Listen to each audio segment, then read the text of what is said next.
Salam sejahtera, saya Lipin dari SMK Lana Sibu Malaysia. Hari ini saya ingin membuat pembentangan terhadap tajuk kajian saya iaitu peningkatan kemahiran proses sains menggunakan pendekatan FLIPME. Senario pendidikan kini amat memerlukan guru-guru sains yang kreatif dan inovatif supaya pengajaran dan pembelajaran mereka adalah efektif, inovatif dan kreatif. Kini, murid menghadapi masalah yang besar dalam memahami konsep dan proses sains yang kompleks dan abstrak yang selalunya melibatkan istilah yang baru, urutan serta saling berkaitan antara satu dengan yang lain. Masalah ini dapat diperhatikan dengan jelas dalam skrip jawapan eksperimen sains juga semasa penyoalan secara lisan di dalam kelas. Lazimnya, murid hanya menggunakan pendekatan tradisional secara baca dan hafal. Pendekatan tradisional kurang berkesan khususnya bagi tajuk-tajuk yang abstrak dalam sains. Keadaan ini menyebabkan murid kurang berminat dalam sains dan membuat persepsi bahawa sains susah kerana terlalu banyak teori dan konsep yang perlu dihafal. Jadi, kajian ini amat penting dalam menghasilkan pendekatan FLIPME yang boleh membantu para murid untuk memahami dan menguasai kemahiran proses sains. Oleh itu, pengkaji ingin mengkaji keberkesanan pendekatan ini dalam pengajaran dan pembelajaran sains dalam penguasaan kemahiran proses sains dan menyediakan laporan amali yang lengkap. Daripada kajian-kajian lepas, didapati bahawa kemahiran penaklukan saintifik, kemahiran proses sains dan kemahiran abad ke-21 dapat dipelajari dan dikuasai oleh murid melalui proses pengajaran dan pembelajaran yang berkesan. Kajian menunjukkan proses pengajaran dan pembelajaran memainkan peranan penting dalam memastikan murid diberi pendedahan kepada semua kemahiran yang sepatutnya mereka ada dan bukan hanya tertumpu kepada fakta dan teori sahaja. Selain itu, kajian juga mendapati bahawa gambaran bahawa pemupukan kemahiran proses sains dalam kalangan murid tidak berlaku semasa proses pengajaran dan pembelajaran sains yang diamalkan di sekolah menengah. Pendekatan terhadap penguasaan kemahiran proses sains murid tidak diangkat sebagai elemen penting dalam proses pengajaran dan pembelajaran sains. Justru, pengajaran sains yang dijalankan tidak dirancang untuk menerapkan kemahiran proses sains murid. Kajian turut menunjukkan bahawa tahap penguasaan kemahiran proses sains keseluruhannya dan tahap pencapaian adalah pada tahap sederhana. Dapatan juga menunjukkan terdapat korelasi yang positif dan signifikan tetapi rendah antara kemahiran proses sains dan pencapaian murid. Mata pelajaran sains merupakan mata pelajaran teras pada peringkat Sijil Pelajaran Malaysia SPM.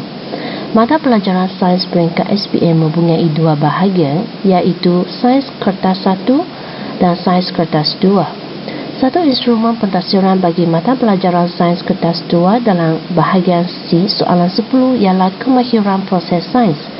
Aspek yang diberikan penekanan dalam kemahiran proses sains ialah menulis tujuan, membina hipotesis, mengenal pasti pemboleh ubah, menulis radas dan bahan, merancang prosedur dan membina jadual.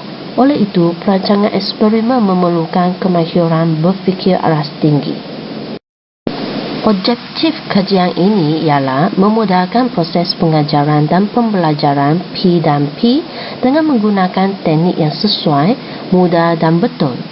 Selain itu, kajian ini juga bertujuan untuk memudahkan sesi latih tubi atau latihan dalam merancang eksperimen. Akhir sekali, objektif kajian ini ialah untuk meningkatkan penguasaan kemahiran proses sains dalam kalangan murid. Metode 1. Tinjauan awal terhadap masalah kajian berkaitan dengan mengenal pasti tahap penguasaan kemahiran proses sains murid dan punca murid lemah dalam kemahiran proses sains telah dijalankan melalui ujian pra.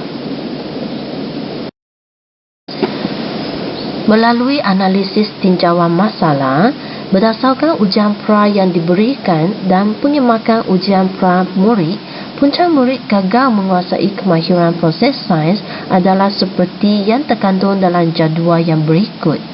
Masalah yang pertama adalah lemah dalam mengkaitkan pemboleh ubah untuk membina hipotesis dan tujuan. Murid yang terlibat adalah seramai 68%. Masalah kedua ialah lemah menggunakan pemboleh ubah untuk merancang prosedur dan membina jadual. Murid yang terlibat adalah seramai 73%. Akhir sekali, masalah yang ketiga ialah tidak ada keyakinan diri. Ini paling ramai murid iaitu 80%. Bagi kajian ini melibatkan ujian pra dan ujian pos. Ujian pra ini diberikan kepada murid untuk mengukur tahap pencapaian murid dalam kemahiran proses sains sebelum pelaksanaan pendekatan FLICMI. Ujian pos pula diberikan untuk mengetahui tahap pencapaian murid dalam kemahiran proses sains pada akhir kajian.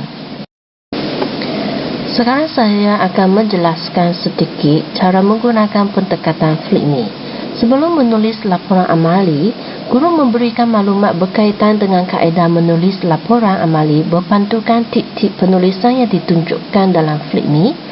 Satu situasi diberikan kepada murid berdasarkan pendekatan kebat untuk dibincangkan dalam pasangan. Situasi berkenaan adalah sebagai rangsangan kepada murid untuk panduan dan pengembangan idea murid dalam perancangan eksperimen. Guru sebagai fasilitator untuk membantu murid merancang dan menulis laporan amali dengan menggunakan pendekatan FLICMI. Ini menunjukkan keadaan sebenar semasa kajian dijalankan dengan menggunakan FLICMI. Respon murid yang menggunakan pendekatan FLICMI adalah baik dan lebih yakin diri semasa menjawab soalan-soalan yang melibatkan kemahiran proses sains. Dapatan kajian ini telah menunjukkan bahawa terdapat peningkatan dalam penguasaan kemahiran proses sains semasa menulis laporan amali dalam kalangan murid. Secara keseluruhannya, murid sendiri melakukan penerokaan kendiri berdasarkan panduan yang diberikan oleh pengkaji dengan menggunakan pendekatan FLICMI. Jadi, kelemahan murid dalam perancangan eksperimen dapat diatasi bagi golongan murid yang berpotensi cemerlang. Manakala, murid yang lemah pula dapat diminimumkan kesilapan semasa menulis laporan amali dan masih berada pada aras lulus mahupun cemerlang.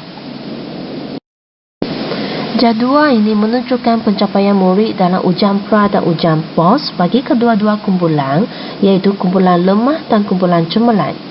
Bagi kumpulan lemah, purata skor ujian pra adalah sebanyak 52%, manakala purata skor ujian pos adalah sebanyak 80%.